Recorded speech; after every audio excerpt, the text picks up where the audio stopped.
Tommy, and I'll be your host today on Talking with Tommy. We'll be talking about people who gave it their all today. Doug, will you come on the stage? Hello, Tommy. Hello, it's very nice to meet you, Doug. I have a few questions for you, is that alright? Yes. What was it like being alone, knowing your brother was alone? It was very scary. I knew where he was, but it's very hard to get there. I'd be scared too. Was it cool to have a cougar helping you? Yes. The first time I came face to face with the fear place, I met Charlie. She has been a great friend and helped me through it. Probably would have helped me too.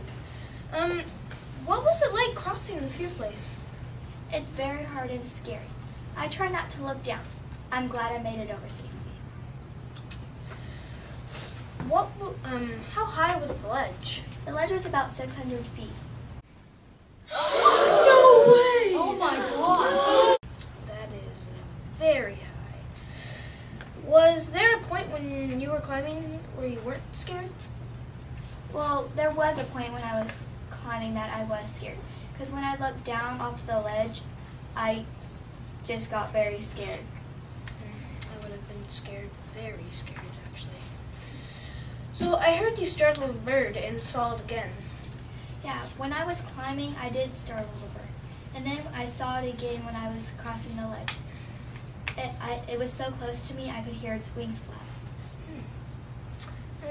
So Doug, did you ever feel like you couldn't move?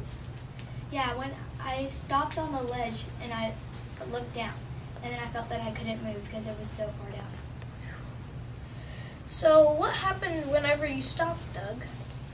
The fear inside of me grew bigger. I try not to look down, though. So what did you think of to keep your mind off the climb? I tried to see how Charlie was doing and asked her how she was doing. How excited were you when you crossed safely? I was relieved. Then I could focus on just finding my brother. Well, that's all the questions I have to ask you today, Doug. It's very nice meeting you. Nice meeting you, too.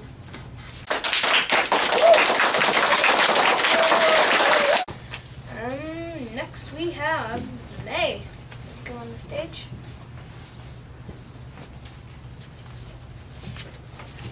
Well, it's nice to meet you, May.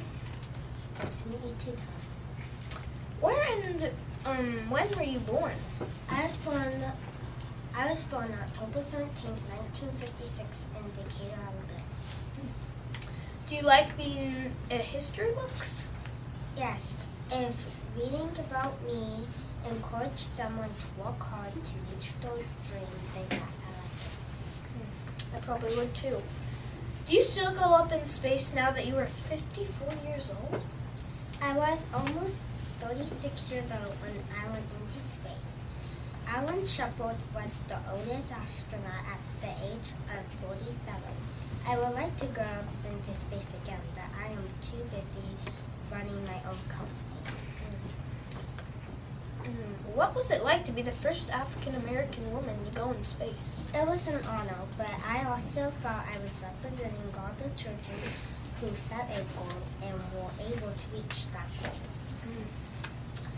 What was it like going up into space? It was a dream come true. I couldn't believe I was searched by stars instead of looking at them from the earth. There were so many amazing sights. They probably were amazing. Do you still dance and draw? I enjoy watching others dance and seeing others' artwork, but I don't dance and draw anymore. That's sad. Do you still read books about science? Yes, I do. Reading a book about science is the way I like to spend my free time. Do you still read, what did you do after you became a doctor? I joined the Peace Corps. I went to Africa and used my medical training to help others. It was very nice of you, wasn't it? Yeah. How old were you when you decided to become an astronaut? I was in grade school when I decided to become an astronaut. I was 33 years old when I was accepted into the astronaut program. And where did you go to high school and college? I went to Morgue Park High School in Sanford, Illinois. Then I went to St. University in California. Next, I went to Colorado University in New York to become a doctor. Well, it was very nice meeting you today, Major. It was an honor. You too.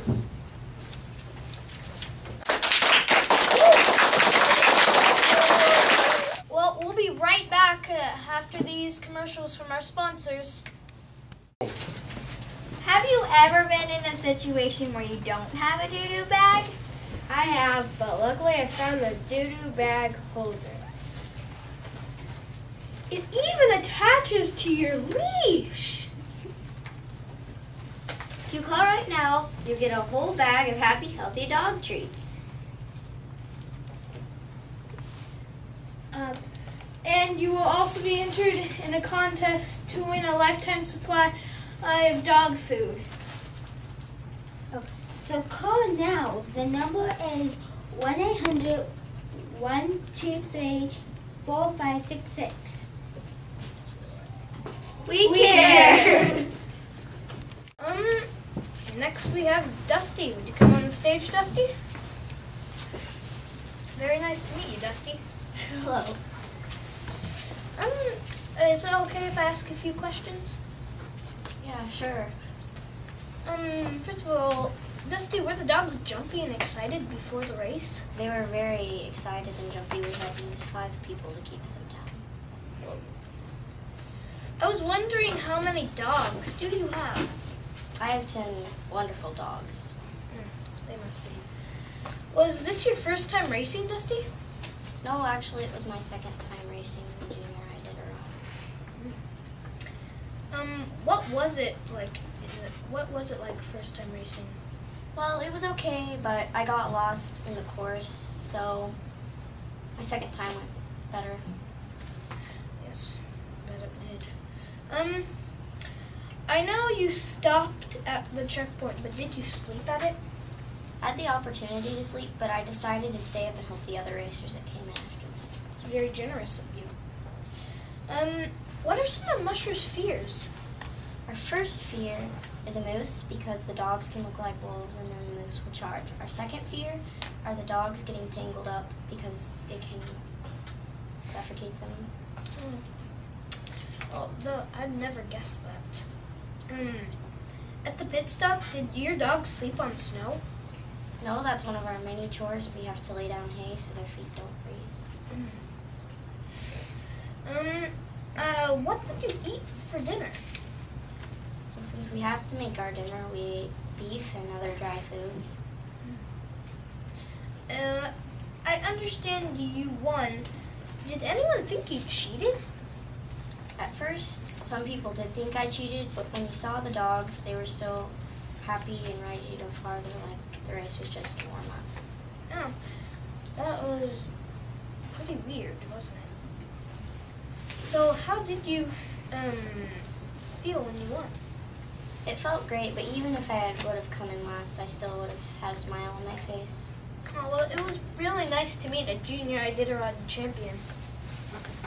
Nice meeting you. Good day.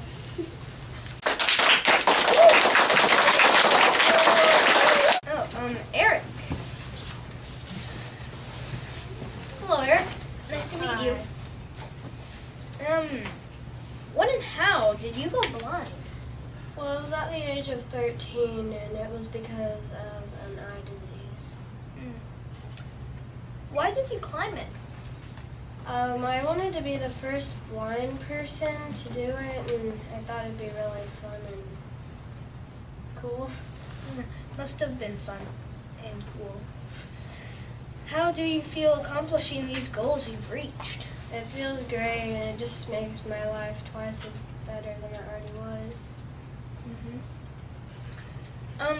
So how did it feel to see your family after you climbed the mountain? It felt really great, and they really helped me do all these things. They inspired me to. I would have been inspired too. How high was the mountain? It was about 20,320 feet. No way! Oh my god! That would be very scary for me because I've never even gone up a mountain. How many climbers were there? There was about 5, and I don't think I could have done it without them. They really helped me. Either would have I. What were some other adventures you had? One other was I went through the Gina jungle, and that was pretty amazing. Must have been dangerous. How did it go on your trip? I knew it was gonna be my most ambitious trip ever, but I just wanted to try it. That is really nice. So what can it be like on a mountain? It can be minus 40 degrees and sunny, but you really don't know about it. It can be everything. So, do you mainly rock climb? Well, I kind of mainly do, but I do other things too. Well, it was really nice to meet you, the first blind person to climb that mountain. Nice meeting you too. Okay, well, folks, that's all we have for today. But join us next week for Selena Gomez, Justin Bieber, Taylor Swift, and the Jonas Brothers. See you next time on Talking with Tommy.